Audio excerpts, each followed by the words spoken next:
Now, without further ado, let's begin. So, what exactly is Keppeki Danshi Aoyama-Kun about? It is about a boy named Aoyama, and he is a soccer prodigy. And this soccer prodigy is in high school because many an anime stars kids in high school for whatever reason. Anyway, this soccer prodigy, who is in high school and is also a male, happens to have teeny tiny little itty bitty issue, and it's really not that big of a deal. It's just that, he doesn't like getting dirty or, touching people, touching anything with bare hands that isn't his own that he's just cleaned up, like 5 seconds before with wet wipes and cleaning supplies that he keeps in his backpack. Nothing big for a full contact sport like soccer. Oh, wait. And that brings me to reason number one. You should watch Keppeki Danshi Aoyama-Kun. The animation is really pretty. The first, 20 seconds with that opening shot where it's just zooming over the crowd into that giant field where you see them kicking balls at each other. And doesn't that sound slightly dirty for all you perverts? It was seriously one of the best things I've seen in a long time. So what is reason number two? Keppeki Danshi Aoyama-Kun breaks typical anime stereotypes. And what do I mean by that? Thematically, it is a soccer anime, so a sports anime, that is also a harem anime, which is a very different genre, typically speaking.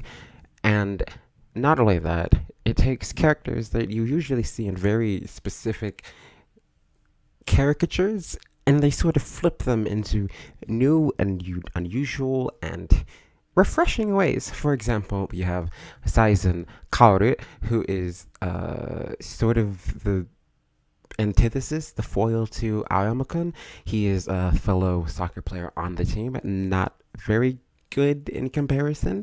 I mean, his entire team isn't good in comparison, but Hiko sort of generally comes across as more of the delinquent type, but then you discover in 5 seconds of the anime and them actually talking to him that he's actually a rich boy who just doesn't know anything.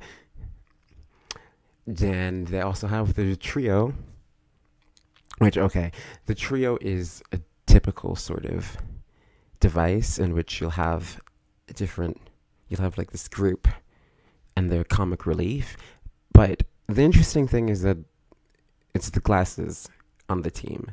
The glasses guy and the bulkier guy, and then you have the short guy. And glasses guy is probably the most ridiculous one on the team instead of the typical, I am super suave and I know everything. Just look into my eyes type of character, which is also really refreshing.